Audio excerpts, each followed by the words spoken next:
이렇게 우리가 엄마의 말습관 학습 능력을 기르는 엄마의 말습관, 높이는 엄마의 말습관은 우리가 기존에 생각했던 그 공부라는 의미의 개념을 벗어나야 된다.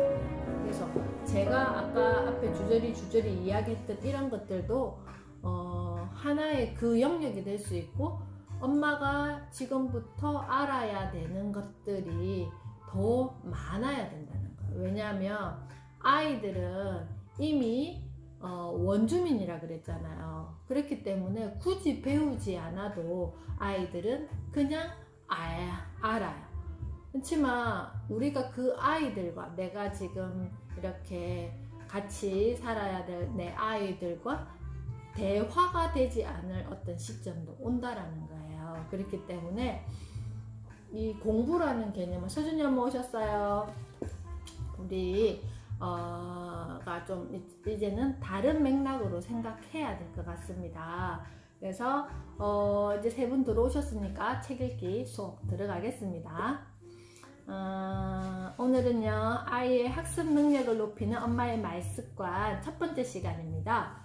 공부의 의미와 필요성을 가르쳐 주자입니다. 그래서 공부란, 제가 이 챕터를 읽기 전에 공부가 뭐죠? 공부에 대해서 우리가 어떻게 생각할 것인지에 대한 개념, 사전적 의미는요, 학문이나 기술을 배우고 익힘되어 있습니다. 그래서 오늘 이 챕터를 읽어보고 제가 오늘 읽었던 책 간단히 한 번 더 읽어볼 건데요. 자, 아이를 바꿀 수 있을까? 공부를 싫어하는 아이를 좋아하는 아이로 바꿀 수 있을까? 그럴듯한 공부법을 제시해주면 아이가 공부를 잘할 수 있을까? 그동안 공부법에 문제가 있어서 아이가 공부를 제대로 하지 못했던 걸까? 그렇다면 다행이다. 말 그대로 방법만 찾아주거나 알려주면 된다. 간단하다. 서점을 둘러보면 공부법과 관련된 책이 셀 수 없이 많다. 노트 필기법, 암기법, 책 읽는 법 등 기본적인 방법부터 직접적인 학습법까지가 총망라되어 공부법 책에 자세히 소개된다. 마치 이 책들을 읽고 아이에게 적용시키면 상위권은 아니더라도 공부 때문에 싸우지는 않을 것이다. 물론 아이도 좋아할 것이다. 공부하는 주체는 아이 자신이니 얼마나 좋을 것인가. 그런데 그 방법을 적용시킬수록 아이는 진저리 치고 공부와 더 멀어진다. 누군가는 공부 비법이라는데 내 아이에게만큼은 아닌가 보다. 우리 아이 출산하고 그리고 육아하시면서 그래도 우리 육아서나 이런 거 보셨을 거잖아요. 자, 그것대로 되던가요? 마찬가지 공부도 정말 우리 텔레비전 프로그램에 공부가 뭐니라는 프로그램도 있어요. 그 프로그램도 저도 빠지지 않고 항상 보는데, 챙겨 보는데 다 달라요. 아이마다. 그리고 가정 환경마다 다 다르기 때문에 그 아이에게 최선인 공부 방법, 그리고 우리 가정에 잘 맞는 공부 방법, 그 다음에 그냥 우리는 예전에는 공부라 하면 어땠어요? 책상에 앉아서 책을 보고 이렇게 뭔가 암기하고 문제를 풀고 이게 공부라고 생각했는데, 그 실험한 결과가 있어요. 우리가 책상에 앉아서 막 독서실처럼 이렇게 앉아서 공부했을 때 정말 학습이 되는 이 영역은 한 5%, 15%. 나머지 90% 이상은 어떤 거, 내가 아는 지식을 어떻게 한다?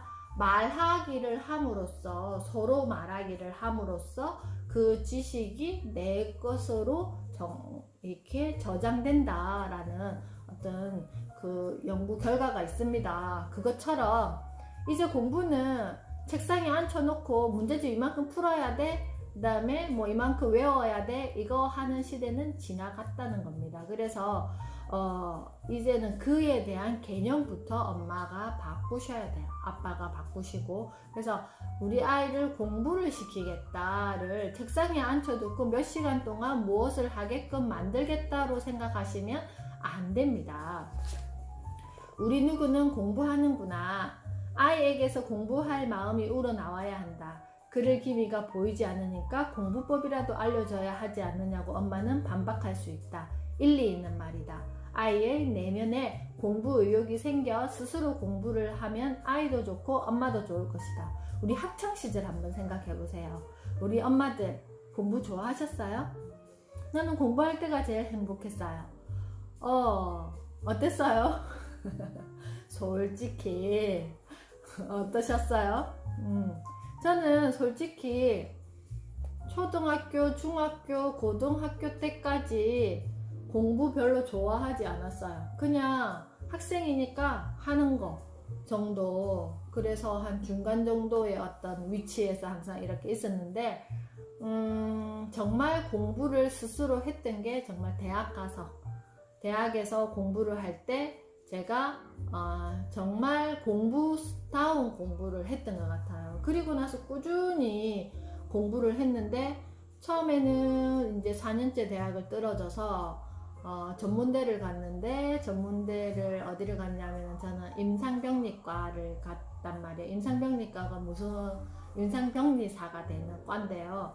3년제를 다녔어요. 거기에서는 이제 병원에 가면 우리 검사실 있잖아요. 거기에서 근무를 하는데 저는 임상병리과를 나와서 종합병원의 해부병리과에 근무를 했어요. 해부병리과는 뭐 하는 곳이냐면은 우리가 조직 검사하는 곳 있죠.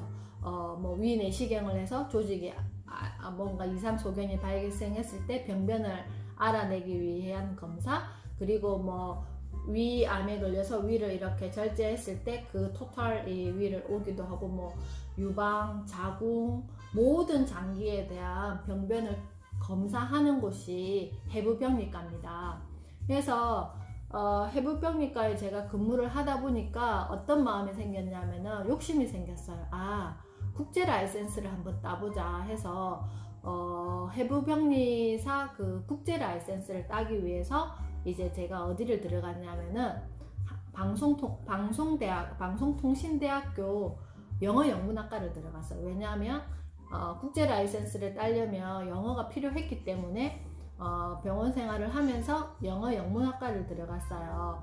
그런데 이제 영어영문학과를 졸업하던 시점에 제가 이제 결혼을 하게 됐어요. 그래서 병원을 그만두고 왔는데 제가 유아 교육에 대한 어떤 지식이 하나도 없잖아요. 그래서 처음에는 이제 여기 와서 사무실 일을 주로 이렇게 하다가 다시 첫 아이 이제 임신을 하고 유아교육과를 다시 들어갔어요.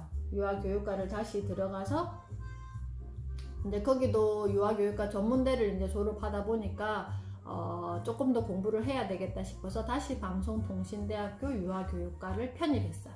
이렇게 해서 다시 유아교육과를 4년제 유아교육과를 졸업을 했어요.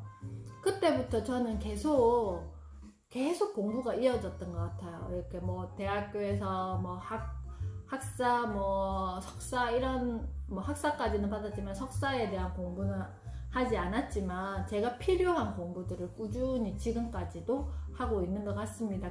그래서 제가 좀 그런 생각이 들더라고요. 꼭 이 대학, 제가 처음에 4년제 회계학과를 했다가 떨어졌단 말이에요. 근데 만약에 제가 뭐 회계학과를 붙어서 들어갔으면 뭐 했겠어요. 지금 저는 별로 숫자 이거 정말 장부하고 이런 거 정말 싫어하거든요. 그래서 그냥 창의적인 어떤 일, 그래서 제가 해부병리과에 근무할 때도 매일 다른 일, 다른 노트하고 뭐 꽃꽂이도 수업받고 뭐 여러 가지 어떤 다른 거에 대한 것들에 계속 갈망을 하면서 이렇게 했던 것 같습니다. 그래서 우리가 아이들에게 꼭 이것이야 라는 것보다 여러 가지 길이 있다 라는 거, 그래서 그걸 계속 발견할 수 있는 기회를 많이 주셔야 될 것 같아요. 그래서 아이의 내면에 공부 의욕이 생겨 스스로 공부하면 아이도 좋고 엄마도 좋을 것이다. 결국 저는 그랬잖아요. 대학이라는 곳에 가서 내 내면에 뭔가 하고 싶다가 발생했기 때문에 스스로 공부를 계속 이렇게 했던 것 같습니다. 그래서 공부하는 주체가 하고 싶어야 한다라는 것입니다.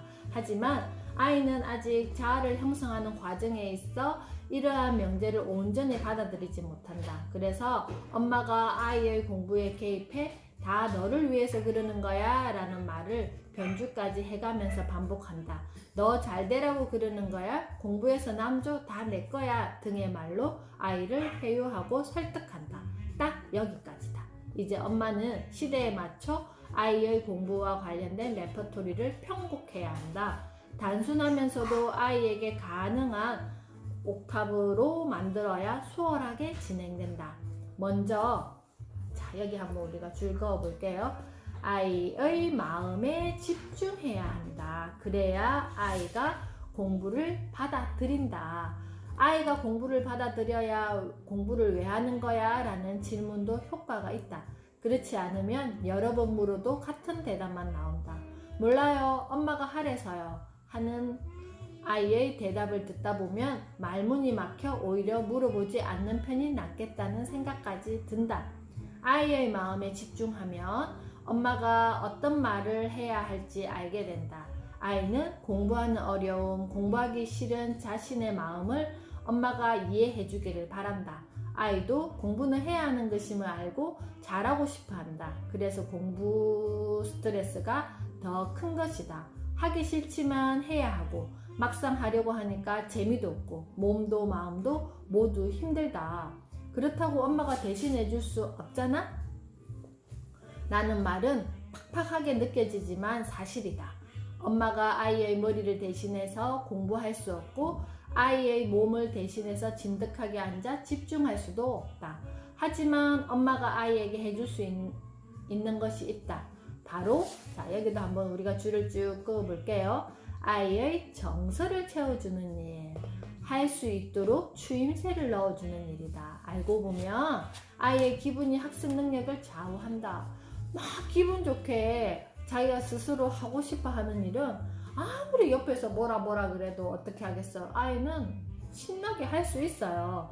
그런데 막 실컷 기분 나쁘게 해놓고 너 공부 안 할 거야 막 이렇게 하면 뭐 그렇게 해가지고 뭐 아이가 한들 뭐 어떻겠어요. 그게 뭐가 아이에게 도움이 뭐가 될까요? 그래서 알고 보면 아이의 기분이 학습 능력을 좌우한다. 엄마는 한마디 말로 아이를 당장 공부하게 할 수도 있고 지루한 공부를 신나게 바꿔줄 수도 있다. 그러려면 엄마는 가장 먼저 공부하고 싶지 않는 아이의 마음을 알아주며 이렇게 말해야 한다. 우리 딸은 참 좋겠다. 우리 아들은 참 좋겠다. 너를 정말 사랑하는구나. 꾸준한 연습이 필요한 고차원적인 말이다. 내가 지금 아이에게 뭔가 아이가 해야 될 거 이만큼 있는데 이런 말이 쉽게 나올까요?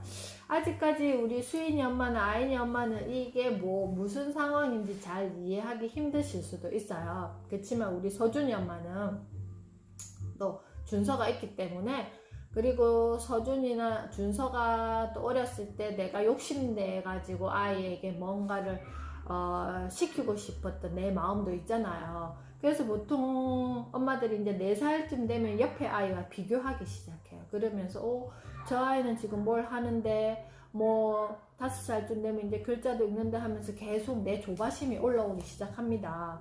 그런데 이런 말들을 어떻게 이제 정말 비교되기 시작했을 때 이런 말이 계속 아이에게 나오겠어요? 자꾸 이렇게 나의 어떤 조바심 때문에 아이를 다그치듯이 시키게 되는 거예요. 그래서 뭔가 아이들이 학습지를 시작한다든지 이러면 선생님은 일주일에 한 번 오시지만 어때요? 매일매일 아이가 해야 되는 분량이 있기 때문에 아이와 그때부터 어떤 일이 벌어진다, 무언가를 계속 엄마와 밀고 땡기기를 해야 되는 일상들이 벌어집니다. 그래서 매일 조금씩 정말 몸으로 움직이면서 엄마와 기분 좋게 상호작용하면서 놀이할 수 있는 것들 제가 매주 한 편씩 엄마들에게 안내하지 않습니까? 그래서 그런 것만이라도 꾸준히 한다면 우리 아이들 걱정 없다고 저는 생각합니다. 엄마가 먼저 이 말을 받아들이고 자신을 설득시켜야 할 수 있는 말이기 때문이다. 엄마가 진심으로 아이 좋으라고의 관점에서 이 말을 한다면 다음과 같이 표현할 수 있다. 우리 딸은 참 좋겠다. 공부를 하고 있구나. 우리 아들은 참 좋겠다. 공부를 하고 있구나. 즉, 공부를 하는 주체인 아이에게 좋다는 것이다. 진실로 공부는 아이를 위해서 하는 것이 맞다. 그 사실만 짚어주면 된다. 하지만 자신에게 유익하다는 것을 알아도 아이는 공부가 여전히 하기 싫고 힘들다. 이 또한 엄마가 인정해주면 된다. 하기 싫은데도 열심히 하는구나. 하고 있다는 사실만 인정받아도 아이는 기뻐한다. 알아주는 사람이 있다는 것은 힘이 나는 일이다. 이처럼 아이가 공부하는 때를 놓치지 않고 인정해주는 엄마의 말은 아이로 하여금 공부에 대한 의지를 돋우고 학습 능력을 높인다. 공부는 기분이 즐거워야 잘 되는 법이다. 집중력은 스트레스 호르몬을 제거하고 행복 호르몬을 증가시킨다. 아이 뇌를 즐겁게 하면 집중력에 도움이 되는 알파파가 나와 같은 시간을 공부해도 더 좋은 결과를 얻게 한다. 아이 뇌를 즐겁게 해주는 말은 아이의 학습 능률을 올린다. 그러므로 엄마는 아이가 좋아하는 말 목록을 작성해 자주 해줘야 한다. 우리 아이들은 어떤 말을 좋아해요? 아인이는 엄마가 어떤 말을 해줬을 때 좋아하고, 수인이는 또 어떤 말을 해줬을 때 좋아하고, 우리 서준이는 어떤 말을 해줬을 때 좋아하는지 우리 엄마들 알고 계세요? 8살짜리 아들을 둔 엄마는 구체적인 칭찬의 말을 작성했다가 제대로 써보지 못했다고 이야기했다. 그래서 단순한 칭찬과 격려의 말로 바꿨다고 했다. 아들이 좋아하는 칭찬의 말은 잘했어, 좋아, 근사해, 멋져, 최고야이다. 매스컴에서 흔히 언급되는 구체적인 칭찬과 거리가 있었지만 훨씬 좋아한다고 덧붙였다. 아들이 좋아하는 칭찬은 또 있다. 엄지손가락을 위로 척 올리는 행동이다. 엄마는 아들이 숙제하고 있을 때 아들 하고 부른다. 어떻게 한다고요? 엄지손가락을 위로 척 올린다고 했다.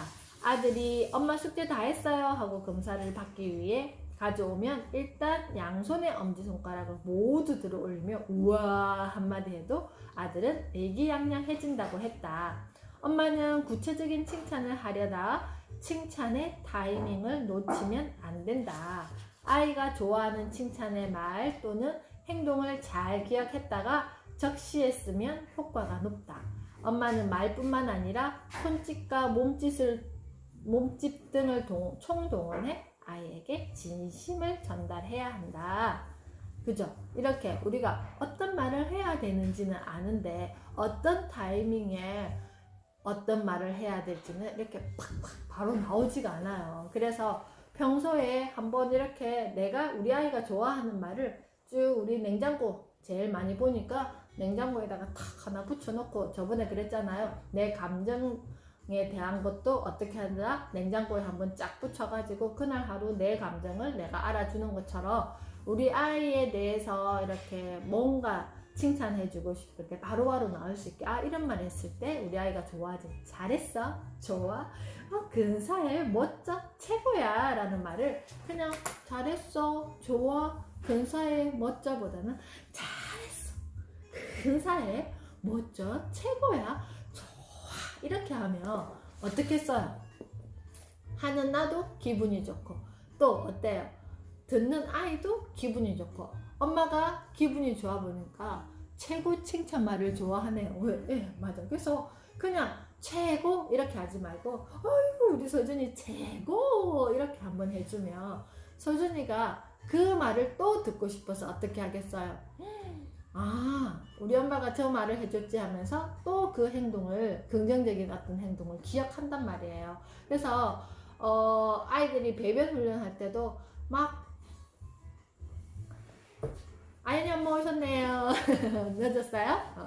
그래서 뭔가를 할 때 그냥 내가 잘했어, 잘했네, 수고했네 이런 액션보다는 최고, 멋져, 잘했어. 화장실에 한번 혹시나 기저귀 차고 있는 아이들이 팬티 기저귀를 해서 한번 내리고 이렇게 소변을 했을 때도 잘했네, 우와 이런 정말. 근데 손가락도 한번 이렇게 해주면서 하면 아이들이 더 흥이 나서 아, 이렇게 하면 정말 기분 좋구나 라고 생각하지 않겠어요? 그래서 그런 거 우리가 긍정적인 말을 할 때는 액션까지, 그리고 꼭 이거 아니더라도 우리가 액션을 한번 만들어 보세요. 막 이런 것들 있잖아요. 요즘에 잘하는 거. 선생님 부끄러워 그거 어떻게 합니까? 그런 거 해야 돼요. 특히나 아이가 연령이 올라갈수록, 우리가 어렸을 때는 막 3살 4살 때 너무 예쁘니까 예뻐라, 아이고 우리 딸, 아이고 우리 아들 하다가 이게 점점 아이들이 성장할수록 근엄해져요. 같이 막 같이 표정도 근엄해지고 말도 근엄해지고, 막 근엄보다는 뭐라 해야 되지? 좀 그런 어떤 엄마가 막 이렇게 액션을 취하는 게 점점 줄어들어요. 저 엄마 그렇지 않던가요? 그런 것처럼 특히나 지우 자녀 엄마 오셨어요? 아니에요. 그래서 더 점점 더 잘하시는구나, 정말 굿. 나중에 아이가 고학년이 되고 그 다음에 사춘기가 되고 이렇게 해도 진짜 이런 거 잘 하시면 아이들이 그 표정을 보고 싶어서 더 어떻게 한다?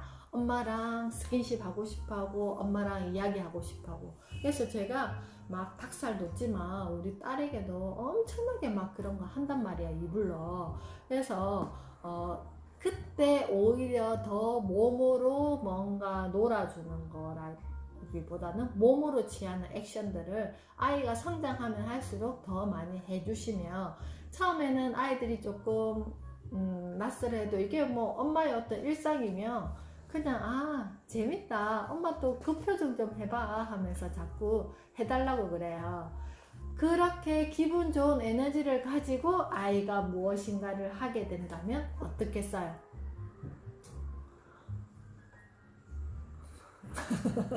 그러니까 그래서 우리가 평소에 이렇게 맞아, 이제는 유머가 좀 필요해요. 엄마들이 유머에 대한 어떤 감각도 있어야 되고, 얼굴 표정이라든지 말의 어떤 색깔이라든지 그런 것들이 정말 우리 엄마는 기분 나쁘지 않게 나에게 무언가를 이렇게 이야기해 주는구나 라는 거. 그래서 저도 엄청 많이 노력한단 말이에요, 아이들과 대화하기 위해서. 그래서 정말 뚜껑이 막 열릴 것 같이 힘든데, 표정과 말의 온도는 따뜻함을 유지하기 위해서 저 스스로도 굉장히 노력해요. 그래서 그런 어떤 포인트, 방금 아까 뭐 지우야 얼굴에 김 묻었다, 어디요, 잘생김, 막 이런 것들 많이 있잖아요, 그죠? 그거를 공부하셔야 돼요. 그래서 평소에 우리가 이렇게 툭툭 이렇게 애들이 치듯이 하면 정말 아이들 재밌어 합니다. 아이는 결국 공부를 하기 위해서 책상에 앉아서 책을 보면서 공부를 하는 게 아니라, 그렇게 받은 에너지를 가지고 어떻게 한다? 그 즐거운 에너지를 가지고 내가 하고 싶은 것을 스스로 찾을 수 있고, 그걸 하면서 내가 즐겁게 몰입할 수 있다라는 거예요. 그래서 그 베이스를 누가 도와준다? 엄마가 도와준다가 이 편에서 이야기를 하는 겁니다. 공부는 왜 할까라는 질문에 대한다. 엄마가 아이 스스로 공부해야 하는 이유를 찾아낼 수 있게 도와주는 말도 있다. 공부는 왜 할까? 공부는 왜 해야 할까? 라는 질문이다. 그러나 공부법에만 치중해 아이를 가르치려는 뜻을 가득 담아 공부는 왜 할까? 라고 묻는다면 아이는 이렇게 대답할 것이다. 몰라요. 왜냐하면 아이는 공부하는 진짜 이유를 모르고 그 이유를 모른 채 공부하는 자신에게 화가 나 있으며 억지로 공부시키면서 굳이 물어보는 엄마의 말이 싫어서이다. 공부는 왜 할까요? 우리가 학창시절에 공부 많이 했잖아요. 우리는 그때 공부를 왜 했어요? 중간고사 보기 위해서? 기말고사 보기 위해서? 성적표에 성적 잘 받기 위해서? 아니면 좋은 대학 가기 위해서? 어때요? 공부는 왜 했다고 생각하세요? 그것도 모르는 채 우리가 아이들에게 공부를 계속 해야 된다라고 이야기를 하면 정의가 없잖아요. 그러면 배가 어떻게 되겠어요? 산으로 올라가겠죠. 그래서 아이가 공부할 때 놓치지 않는 엄마의 말 습관이 중요하다. 공부할 때는 그냥 지나치면서 안 할 때만 콕 집어 지적하는 왜 숙제 안 하니? 공부는 언제 할 거니? 등은 공부를 안 하는 순간만을 굳이 포착하는 비난의 말이다. 엄마는 공부하는 순간을 포착한 긍정의 말을 해야 된다. 긴 말이 필요 없다. 아이의 어깨를 어쓱하게 하고 씩 웃게 하는 말은 의외로 간단하다. 뭐라고요? 그저 알아주면 된다.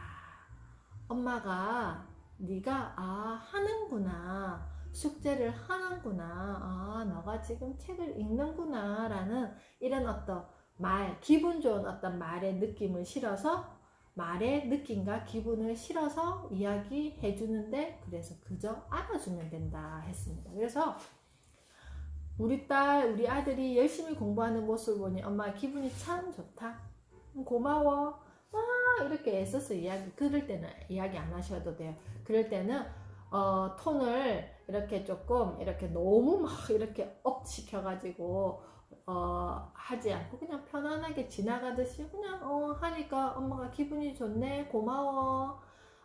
물론 공부는 아이가 하는 것이지만 그 모습을 보며 어때졌다고요? 아이가 공부를 많이 하고 잘해서 내가 기분이 좋아졌다기보다는 너가 스스로 너의 일을 잘 챙겨서 하는 모습을 보니 엄마가 기분이 좋아.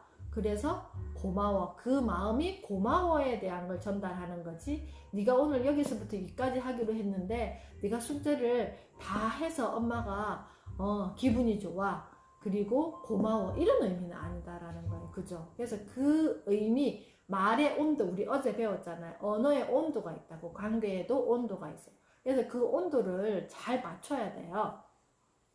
너 좋으라고 공부하는 거야 라는 말은 공부의 주체를 아이로 삼는 듯 하지만 곰곰이 생각해보면 엄마가 아이를 조종하는 느낌이다. 맞죠?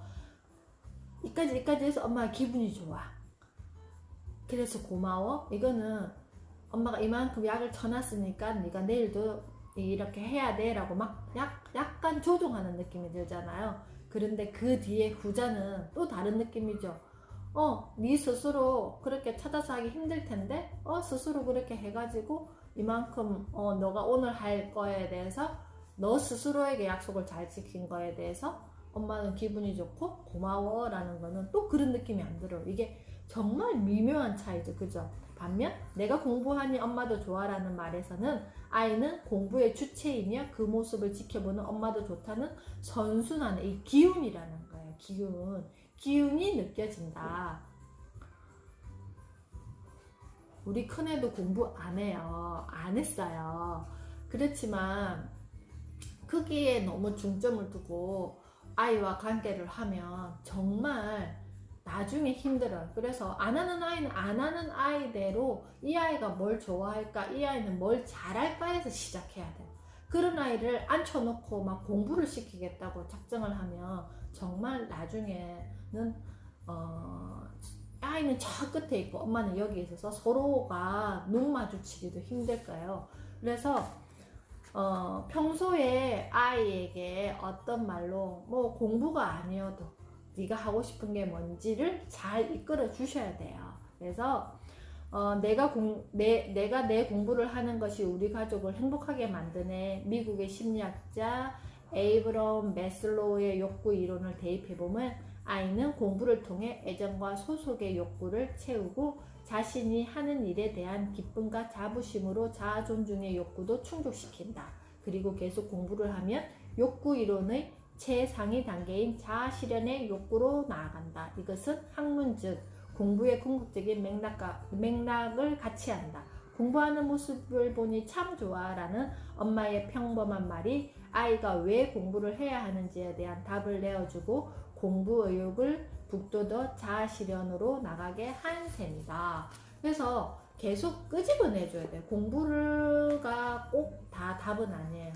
진짜 공부를 좋아하는 아이들은 그 반의 100%의 아이들이라면 5에서 10%, 나머지 90%는 그럼 어떻게 해요? 그 친구들이 좋아하는 것을 끄집어내서 거기에서 다시 시작하게끔 도와주셔야 돼요. 그래서 제가 오늘 읽었던 책 중에서 제가 항상 매일 이 시면이라는 책을 한 챕터씩 읽는데요. 여기에 딱 오늘 제가 이걸 할 이 내용을 할 것이라는 것을 알고 열정편에 어떤 내용이 있었냐면요.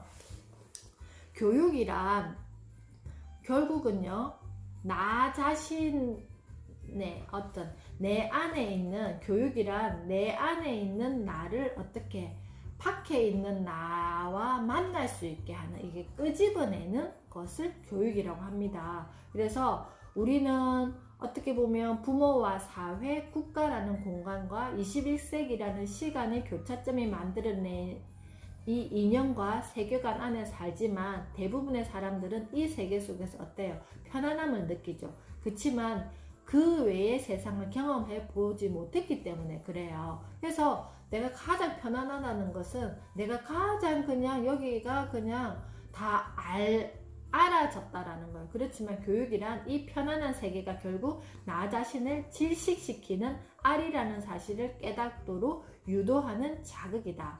그리고 나로 하여금 이 알을 깨도록 용기를 주는 멘토다. 자신이 알고 있는 세계가 편협하다는 것을 깨닫고 그것으로부터 탈출해 다른 여러 세계를 경험하는 것이야말로 교육의 핵심이다. 결국 교육은요, 자신이 처한 환경에서 어떻게 용감하게 밖으로 이끄는 행위다 라고 했습니다. 그래서 제가 매일매일 이렇게 신문을 보고 이렇게 공부를 하는 이유도 내가 갇혀있는 내 안에서 지금 세상과 만나기 위해서 내 안에서 끄집어내기 위해서 하는 어떤 일상입니다. 그래서 아이들에게 공부에 대한 어떤 학습에 대한 것을 정의 내릴 때 우리 엄마들이 조금 더 폭넓게 생각하셔서 아이에게 이렇게 도와주시면 훨씬 더 아이와 관계가 좋습니다. 우리 소준이 엄마 큰애는 공부 안 해요. 우리 큰애도 마찬가지로 공부 안 했습니다. 그래서 책을 사주면 항상 1년이 지나도 꾸지직 소리가 났어요. 어느 정도 안 했는지 아시겠죠? 그렇지만 지금 22살이고 뭐 살아가는데 크게 지장 없이 잘 성장하고 있습니다. 결국 엄마와의 관계의 온도, 언어의 온도가 아이를 키우는데 큰 역할을 한다고 저는 생각합니다. 그래서 오늘 이 수업은, 책 읽는 수업은 여기에서 마치고요. 다음 주 월요일에는요, 26번째 시간입니다. 오늘 26번째고요. 다음 주 월요일에는요, 엄마의 말로 스킨십을 하자 편을 27번째 편을 준비하도록 하겠습니다. 잠시